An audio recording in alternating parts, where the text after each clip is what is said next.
नमस्कार, मैं हूं आपके साथ सचिन दुबे और आप देख रहे हैं उत्तर प्रदेश उत्तराखंड का सबसे भरोसेमंद न्यूज चैनल इंडिया न्यूज। आज देश भर में विजयदशमी का पर्व बड़े ही हर्षोल्लास के साथ मनाया जा रहा है। बन रहे आधा घंटा हमारे साथ और देखिए यह खास कार्यक्रम असत्य पर सत्य की जीत का पर्व विजयदशमी।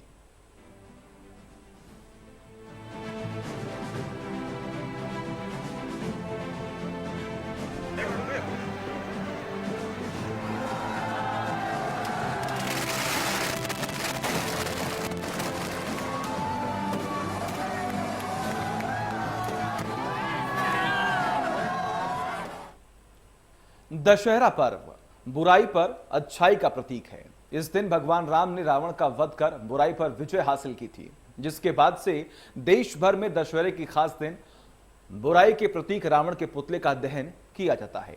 असत्य पर सत्य और बुराई पर अच्छाई की जीत के रूप में दशहरा का पर्व मनाया जाता है।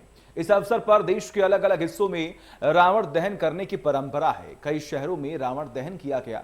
हम आपको प्रदेश की कुछ तस्वीरें दिखा रहे हैं जहां रावण, मेघनाथ और कुंभकर्ण का पुतला दहन किया गया।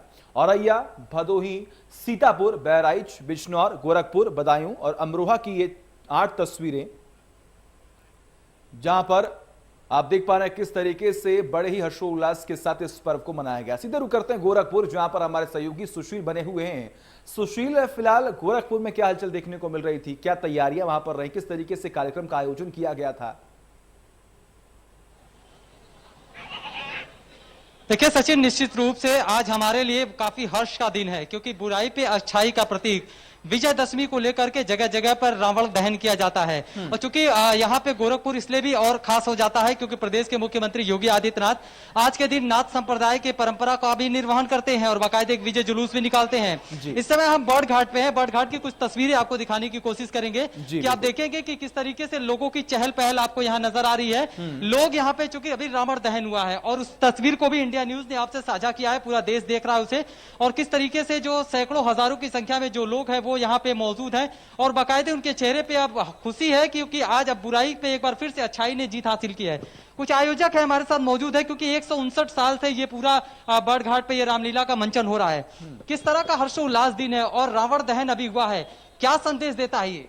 देखिए, बुराई पे अच्छाई की जीत, ये दशहरा का यही एक संदेश है। और आज भी हम लोग मंच के माध्यम से आम जनता को अपने समाज से, अपने संस्कृति से कहीं ना कहीं जोड़ने का कार्य करते हैं। भीड़ हुई है और जिस समय रावण का वध हुआ है उस समय हमारे को इस मैदान पे लगभग 25 से 30 हजार लोगों की भीड़ थी। आप स्वयं मौजूद थे, आपने देखा था कि किस तरीके की भीड़ थी। हम लोगों को संभालना मुश्किल हो गया था, लेकिन उसी भीड़ में रावण वध हुआ और सकुशल सारे कार्यक्रम संपन्न हुए हैं। और हमारे को वहाँ एक और भी प्राथमिकता है जो शायद पूरे भारतवर्ष में कहीं नहीं होती है। हमारे को वहाँ रावण वध होने के बाद भगवान स्वयं मां शक्ति का आरती करने के लिए जाते हैं, जो अपने आप में एक प्रमुख परंपरा है जो आदिकाल से जो हुई है, वो हमारे को गोरखपुर में अभी भी मनाई जाती है। सचिन, आपने कि कितना बड़ा ये आस्था का केंद्र है और सबसे बड़ी बात है कि ये जो बर्ड घाट है उस बर्ड घाट पे पारंपरिक तरीके से पूरे विजयदशमी के इस पूरे त्योहार को मनाया जाता है और अलग अलग दिन अलग अलग मंचन होता है।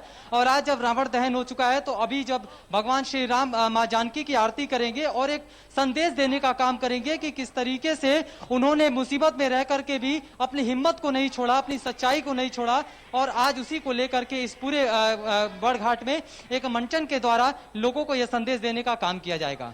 बिल्कुल सुशील, देखिए तमाम तैयारियां जो हैं वो लगातार जो हैं वो हुई हैं और कहीं ना कहीं तमाम कार्यक्रमों का आयोजन जब किया गया तो कहीं ना कहीं हमने ये भी देखा कि अलग अलग जगहों पर तमाम पुलिसकर्मियों को भी तैनात किया गया। मैं चाहूंगा जरा एक बार विस्तार पूर्वक आप एक तस्वीरें जो हैं वो दिखाइए, किस तरीके से वहां पर लगातार लोग जो हैं पहुंच रहे हैं, क्योंकि देखिए इस महामारी के दौर में कहीं ना कहीं प्रशासन के सामने एक बड़ी चुनौती भी थी।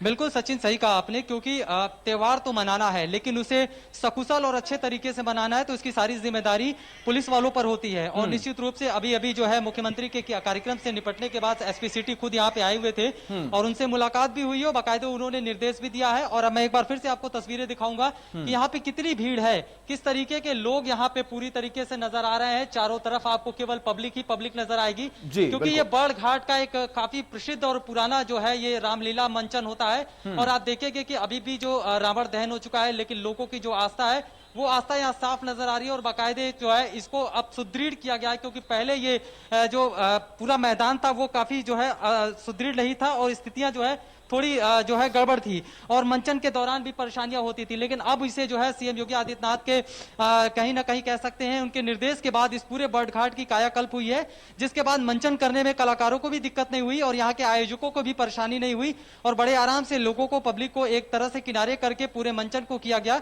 और रावण दहन का कार्यक्रम किया गया और पुलिस के भी पुख्ता इंतजाम यहाँ पे अलग अलग जगहों पे या जगह जगहों पे देखने को मिली। बिल्कुल सुशील, मैं चाहूंगा कि जो आपके पीछे लोग खड़े हैं, जो जनता वहां पर खड़ी, जरा उनसे बात कीजिए। उनके अंदर जो है तमाम जो तैयारियों को लेकर कुछ बातें होंगी, उनके अंदर भी एक उत्साह जो है वो खास तौर पर देखने को मिला हो, क्योंकि एक बीते कुछ महीनों में हमने देखा किस तरीके से मानसिक तौर पर भी लोग काफी ज्यादा प्रभावित जो है वो हुए थे। लोगों को घूमने का मौका नहीं मिल रहा था, तमाम त्योहारों को बंद कर दिया गया था, तो एक मौका था और एक बड़े ही हर्षोल्लास के साथ इस पर्व को मनाया भी गया। तो कहीं ना कहीं उनका मानसिक तौर पर अगर हम बात करें तो एक तरह से विस्तार भी हुआ और जो लोग काफी फ्रस्ट्रेट हो चुके थे, अब कहीं ना कहीं उन तमाम मेलों में जाकर लोगों से बात कर वो खुशी जो है वो महसूस कर पा रहे होंगे। बिल्कुल सही कहा सचिन आपने। मैं इन लोग से एक बार बात करने की कोशिश करता हूं। इधर आइए आगे। कोरोना काल चल रहा था, उस दौरान आप लोग कितने परेशान थे और अब जब ये त्योहार आया है तो अपने आप को किस तरीके से उसमें ढालने की आप लोगों ने कोशिश की और कैसे ये त्योहार हुआ है? सारे नियम कानून जो सरकार द्वारा बनाया गया था सारे उस पर फॉलो किया गया है और सारा व्यवस्था को देखते हुए हम लोगों ने ये मंचन कराया है।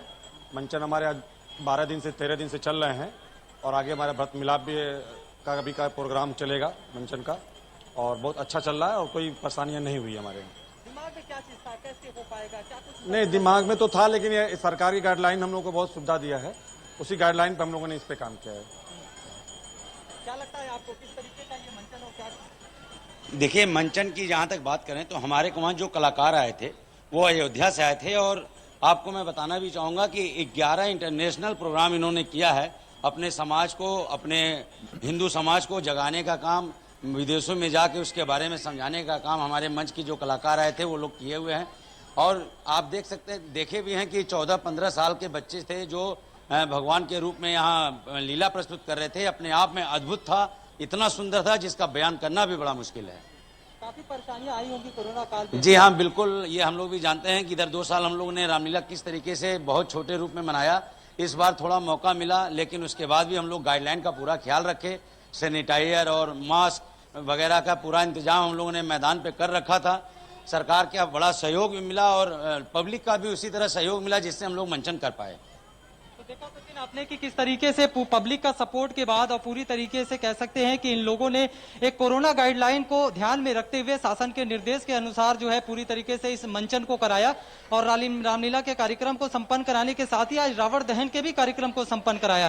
तो निश्चित रूप से ये माना जा सकता है कि ये भारत के लोग हैं, ये हर मुसीबत से लड़ना जानते हैं, हर त्योहार को अच्छे से मनाना जानते हैं। बिल्कुल तो बिल्कुल, बहुत बहुत शुक्रिया सुशील आपका तमाम जानकारी के लिए। लगातार नजर आप बनाए रखिए, तमाम अपडेट्स भी हम आपसे लेते रहेंगे, क्योंकि देखिए एक तरफ लगातार महामारी का दौर चला तो उसके बाद तमाम तैयारियां भी हुई और बड़े ही सही तरीके से, बड़े ही कॉर्पोरेशन के बाद तमाम ये जो कार्यक्रम है उनका आयोजन किया गया है। रुक करते लखनऊ, जहां पर हमारे सहयोगी रवि बने हुए हैं। रवि, फिलहाल लखनऊ में क्या हलचल जो है वो देखने को मिल रही है?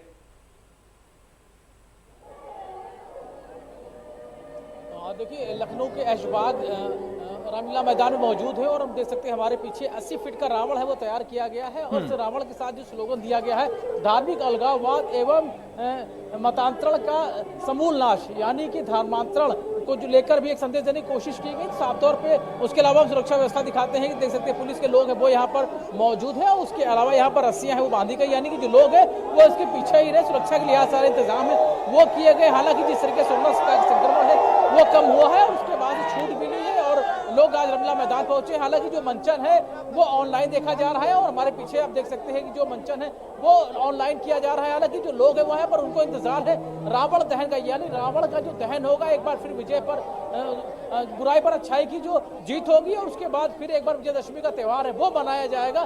साफ तौर पे अभी ऑनलाइन रामलीला है उसका मंचन किया जा रहा है। बहुत सारे लोग यहाँ पर आए हुए, उनसे भी जानने की कोशिश करेंगे कि आखिर उनके मन में क्या है। कैसे देखते हैं आप लोग जो रावण का दहन होगा, क्या मानते हैं आप? रावण का दहन होगा, क्या मानते हैं? रावण का दहन बुराई पे अच्छाई की जीत होती है। हाँ, बुराई पे अच्छाई की जीत होती है। हम यही सोचे कि बुराई पे अच्छाई की जीत हो। कोरोना संक्रमण चल रहा था, लेकिन हालांकि छूट मिली है, उसके बाद अभी 2 साल बाद लोग घरों से बाहर निकले, कैसा लग रहा है? बहुत अच्छा लग रहा है और ये ज़रूरी भी है, बच्चों को अपनी संस्कृति दिखानी चाहिए, पता होना चाहिए। आपको भी आए हो? हमें तकरीबन 1.5 घंटा हो गया। रावण दहन का इंतजार है तो देखेंगे जी। बच्चों को लोग और भी यहाँ पर देख सकते हैं, बहुत सारे बच्चे भी, छोटे छोटे बच्चे नजर आ रहे हैं यहाँ पर, वो भी आए हुए हैं, कुछ फैमिलियां भी आई हुई हैं और तमाम सारे लोग हैं वो भी यहाँ पर आए हुए, उनसे भी जानने की कोशिश करेंगे। कैसे देखती हैं आज के दिन को? आज एक बार फिर से बुराई पर अच्छाई की जीत होगी। रावण दहन को कैसे देखते हैं? ये बुराइयां हैं समाज की, को लेकर भी उसको रोक दिया जाता है हर बार। इस बार फिर से एक बार बुराई पर अच्छाई की जीत होने जा रही है, रावण का दहन जा रहा है। किस बुराई का अंत चाहती है?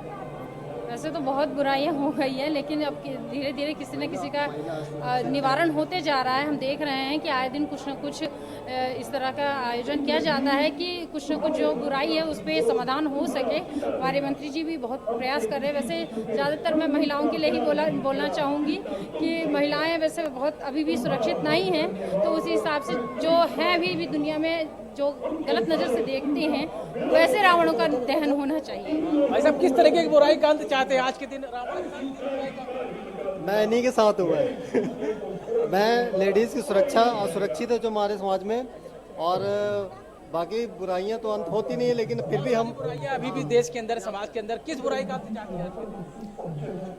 ठीक है, बिल्कुल बिल्कुल रवि, आप लगातार बने रहिए हमारे साथ, तमाम अपडेट्स हम आपसे लेते रहेंगे। और देखिए, जो लोग वहां पर मौजूद है वो भी लगातार यही कह रहे हैं कि कहीं ना कहीं जो अच्छाई है वो जीवित रहनी चाहिए, बुराई जितनी भी है उनका अंत होना चाहिए, और लगातार उसके लिए प्रदेश सरकार या फिर आम जनता भी एकजुट होकर लगातार काम कर रही है। लगातार बने रहिए रवि हमारे साथ। सीधे रुक करते हैं सनुज के पास, मेरठ से बने हुए हमारे सहयोगी। सनुज, फिलहाल वहां पर क्या हालचाल देखने को मिल रही है, किस तरीके से वहां पर कार्यक्रमों का आयोजन किया गया है? चाहूंगा, इस वक्त मैं खड़ा हूँ मेरठ के भैंसाली मैदान इलाके में, और आप मेरे पीछे तस्वीरों में देख सकते हैं कि यहाँ रावण, कुंभकर्ण और मेघनाथ के जो पुतले हैं, कुछ ही देर बाद इनका दहन कर दिया जाएगा, और इसी के साथ ही बुराई पर अच्छाई की जीत का जो पर्व है वो पूरी तरीके से संपन्न हो जाएगा। भगवान प्रभु श्री राम के जो जयकारे हैं वो यहाँ पर गूंजेंगे, और सबसे बड़ी बात यह है कि ये मेरठ शहर में सबसे बड़ा जो पुतले हैं वो बनाए गए हैं। यहाँ पर जो रावण है, रावण का पुतला 130 फीट ऊंचा है, कुंभकर्ण का पुतला 120 फीट का है, और जो मेघनाथ है उनका पुतला जो है वो करीब 100 फीट का है। सबसे बड़ी बात यह है कि एक चीज और दिखाना चाहूंगा कि आप यहाँ देखिए कि रावण, मेघनाथ और कुंभकर्ण के जो पुतले हैं, उनके साथ ही नीचे जो कुछ पुतले रखे हुए हैं, ये पुतले कोरोना के हैं। लोग यहाँ पर रावण के, कुंभकर्ण और मेघनाथ के पुतलों के दहन के साथ ही जो कोरोना के पुतले हैं उनका भी कहीं ना कहीं दहन करेंगे, और भगवान प्रभु श्री राम से ये प्रार्थना करेंगे कि जिस तरीके से आतताई रावण का उन्होंने वध किया था, रावण की बुराइयों का अंत किया था, उसी तरीके से कोरोना के पुतले जले और कोरोना की जो बुराई है, जो कोरोना का राक्षस है, कहीं ना कहीं उसका भी अंत हो जाए। पूरी दुनिया ने कोरोना का दंश झेला है, तमाम लोगों को दिक्कतें उठानी पड़ी है, और ऐसे में दशहरे के दिन रावण के पुतलों के साथ जो यहाँ कोरोना का पुतला है उसका दहन भी किया जाना है। वाकई काफी इसको दिलचस्प तरीके से देखा जा रहा है। अब मैं तीसरी ठीक है, बिल्कुल। आप दोनों का बहुत बहुत शुक्रिया, रवि आपका बहुत बहुत शुक्रिया, सनुज आपका भी बहुत बहुत शुक्रिया अहम जानकारी देने के लिए। तो लगातार अलग अलग जगहों पर तमाम कार्यक्रमों का आयोजन हुआ है, और अगर हम बात करते हैं, एक सकारात्मक संदेश भी देने की कोशिश की गई है कि रावण स्वरूप जो कोरोना है वो भी अब खत्म होगा।